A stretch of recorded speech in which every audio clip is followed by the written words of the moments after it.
Hi everyone. இன்றைக்கி நம்ம பெங்களூர் ஸ்டைலில் நம்மன சாம்பார் எப்படி பண்ணுறதுன்னு பார்க்கலாம். கன்னடாவில் நம்மன அப்படின்னா எங்கள் வீடு அப்படின்னு அர்த்தம். இந்த சாம்பார் எங்கள் வீட்டில் எங்கள் அம்மா எப்போவுமே பண்ணுவாங்க. இட்லி, தோசை, பொங்கல் கூடலாம் இது சூப்பரான காம்பினேஷனாக இருக்கும். எப்படி பண்ணுறதுன்னு இப்போ பார்க்கலாமா? ஃபர்ஸ்ட் ஒரு பாத்திரத்தில் தண்ணி ஊற்றிட்டு அதில் பச்சை மிளகாய், வெங்காயம், தக்காளி and half teaspoon turmeric powder and 1 teaspoon salt சேர்த்து நல்லா கொதிக்க வைக்கணும். இந்த சாம்பாருக்கு நம்ம சில்லி பவுடரோ சாம்பார் பவுடரோ யூஸ் பண்ண போகிறதில்ல. க்ரீன் சில்லிஸ் மட்டும்தான் இதுக்கு காரத்தை கொடுக்க போகுது. ஸோ உங்கள் ஸ்பைஸ் லெவலுக்கு ஏற்ற மாதிரி க்ரீன் சில்லிஸை ஆட் பண்ணிக்கோங்க.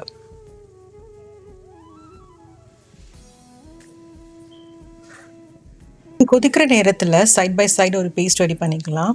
ஒரு மிக்சர் ஜாரில் 3 பல்லு பூண்டு, ½ teaspoon fennel seeds, 1 teaspoon cumin seeds, கொஞ்சம் பொட்டுக்கடலை, ½ கப் கிரேட்டட் கோகோனட் சேர்த்து கொஞ்சம் தண்ணி விட்டுட்டு ஸ்மூத்தான பேஸ்ட்டை அரைச்சி வச்சுக்கோங்க.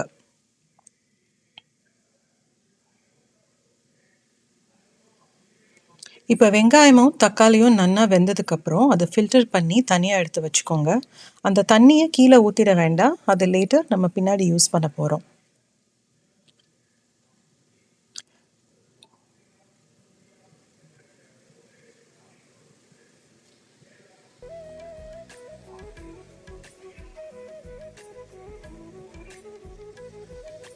அடுத்து இதிலேருந்து நம்ம க்ரீன் சில்லிஸை மட்டும் தனியாக எடுத்து வச்சுக்க போகிறோம். ஏன்னா அது அந்த டொமேட்டோ ஆனியன் பேஸ்ட் கூட சேர்த்து அரைச்சா சாம்பார் ரொம்ப காரமாக போயிடும். அதனால் க்ரீன் சில்லிஸை செப்பரேட்டாக எடுத்து வச்சுட்டு வெங்காயம் மற்றும் தக்காளியை மட்டும் ஸ்மூத்தாக ஒரு பேஸ்ட்டாக அரைச்சி வச்சிடலாம்.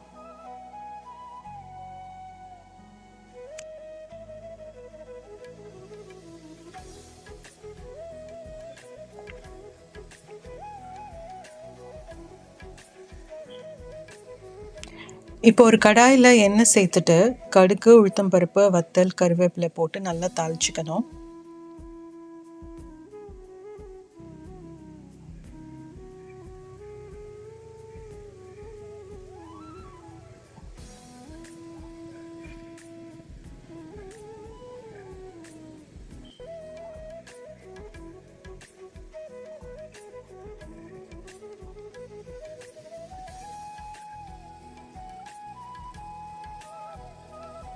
இது கூடவே அந்த டொமேட்டோ ஆனியன் பேஸ்ட்டையும் சேர்த்துட்டு நம்ம தனியாக எடுத்து வச்சுருந்த தண்ணியும் இதில் ஊற்றிட்டு நல்லா கலக்கி ஒரு பாயில் வர விடுங்க. அதுக்கப்புறம் தனியாக எடுத்து வச்சுருந்த க்ரீன் சில்லிஸையும் சேர்த்துக்கலாம். இப்போ கோகனட் பேஸ்ட்டையும் சேர்த்து பாக்கி இருக்க தண்ணியையும் அதில் ஊற்றி எல்லாத்தையும் சேர்த்து நல்லா கொதிக்க விடுங்க. ஃபைனலி ஃப்ரெஷ் கொரியாண்டர் லீவ்ஸ் தூவிட்டு கொதிக்க விட்டால் சூப்பரான பெங்களூர் ஸ்டைல் நம்மன சாம்பார் ரெடி. நான்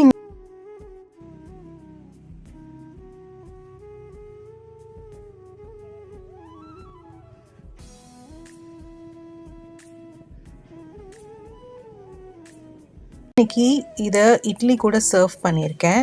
நீங்கள் இதை இட்லி, தோசை, பொங்கல் இல்லைன்னா ஹாட் ரைஸ் கூட ட்ரை பண்ணி பாருங்கள், ரொம்ப சூப்பராக இருக்கும். இந்த ரெசிபியை நீங்களும் ட்ரை பண்ணிவிட்டு எப்படி இருந்துச்சுன்னு கமெண்ட்ஸில் கண்டிப்பாக சொல்லுங்கள். Hope you like this video. See you in my next video. Thank you.